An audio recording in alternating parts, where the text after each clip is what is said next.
Hello दोस्तों, आपका YRS classes में आपका स्वागत है। आज हम आपको द लास्ट लेसन क्लास 12 को हम आपको पढ़ाने जा रहे हैं, जिसके लेखक अल्फांसो डॉडेट हैं।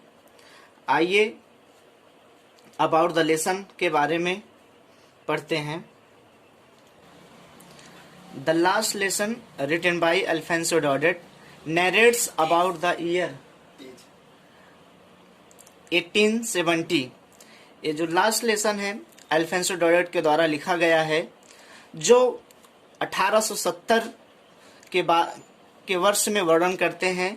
When the Persia forces under Bismarck attacked, जब प्रसिया के सिपाही बिस्मार्क के अंतर्गत आक्रमण करते हैं, एंड कैप्चर्ड फ्रांस, और फ्रांस को कैद कर लेते हैं। द न्यू प्रसिया रूलर्स, और जो नए प्रसिया के शासक थे, discontinued the teaching of French language, और फ्रेंच लैंग्वेज को पाबंदी कर देते हैं, बंद कर देते हैं। In the school of Alsace and Lorraine, Alsace और लॉरेंस के स्कूलों में।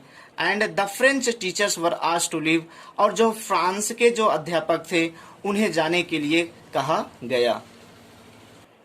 आइए बच्चों, अब हम टेस्ट का अनुवाद से इसको पढ़ते हैं। लेखक कहता है कि I started for school very let that morning. कहता है कि I started for school very let that morning. उस सुबह बहुत देर से मैं स्कूल के लिए रवाना हुआ। And was in great dread of scolding, और डांट पड़ने का बहुत ज्यादा भय था। स्पेशली, विशेष रूप से, बिकॉज, क्योंकि M Hemal had said, M Hemal ने कहे थे, दैट मीन्स कि he would question us on participle, कि वे हमसे जो है पार्टिसिपल पर प्रश्न करेंगे। And I did not know, और मुझे पता नहीं था, the first word about them, उसके बारे में पहले शब्दों को भी। फॉर ए मोमेंट, एक क्षण के लिए, I thought of running away, मैं भागने के बारे में सोचा। And spending the day out of doors, और दरवाजे के बाहर दिन व्यतीत करने के बारे में सोचा। इट वॉज सो वार्म, बहुत गर्मी थी। सो ब्राइट, और बहुत दिन जो था बहुत खिला हुआ था। The birds were chirping at the edge of woods, और जो पक्षियां थी जंगल के किनारे चहचहा रही थी। And in the open field back of the सामिल, सामिल मीन्स होता है आरा मशीन, जहां पे लकड़ियां कटती हैं। आरा मशीन के पीछे खुले मैदान में द प्रसिया सोल्जर्स, जो प्रसिया के सिपाही थे, वर ड्रिलिंग, वे अभ्यास कर रहे थे। It was all much more tempting than the rule for participle. It was all, ये सब कुछ मेरे लिए अधिक लुभावना था, than the rule for participle, participle के नियम की तुलना में। कहता है कि पार्टिसिपल की तुलना में यह सब कुछ मुझे अधिक लुभावना था। But I had the strength to resist, लेकिन लेखक कहता है कि मुझ में जो है अपने आप को रोकने की शक्ति थी। And hurried up to school, और मैं स्कूल के लिए जल्दी से चल दिया। आइए बच्चों, एक बार हम आपको फिर से इसको दोहरा देते हैं। I started for school very let that morning, उस सुबह मैं स्कूल के लिए बहुत देरी से रवाना हुआ। And was in great dread, और बहुत डरा हुआ था, ऑफ स्कोल्डिंग, डांट पड़ने का। स्पेशली मीन्स होता है विशेष रूप से।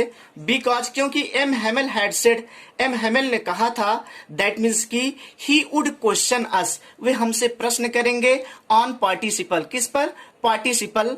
And I did not know, और मुझे पता नहीं था, the first word about them, उसके बारे में पहला शब्द भी मुझे पता नहीं था। फॉर अ मोमेंट, कुछ समय के लिए, I thought of running away, मैं भागने के बारे में सोचा। ऑफ मीन्स यहाँ के बारे में, running away.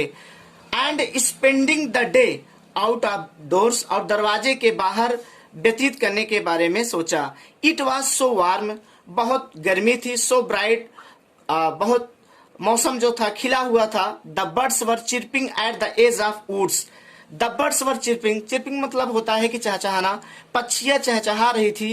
Eight the edge of the woods, जहाँ वुड्स है, अगर वुड में यस लग जाता है तो इसका मतलब जंगल होता है, अगर यस नहीं रहता है तो इसका मतलब होता है लकड़ी। तो यहाँ वुड्स का मतलब क्या होगा, जंगल बच्चों। तो जंगल के किनारे पक्षियां चहचहा रही थी। And in the open field और खुले मैदान में बैक ऑफ द शामिल आरा मशीन के पीछे द प्रसिया सोल्जर, जो प्रसिया के सिपाही थे, वर ड्रिलिंग, ड्रिलिंग मतलब होता है अभ्यास करना, जो प्रसिया के सिपाही थे वो अभ्यास कर रहे थे। It was all much more tempting, tempting का मतलब होता है लुभावना या आकर्षक कह सकते हैं आप। It was all much more tempting, या सब कुछ अधिक लुभावना था, than the rule for participle, participle के नियम की तुलना में।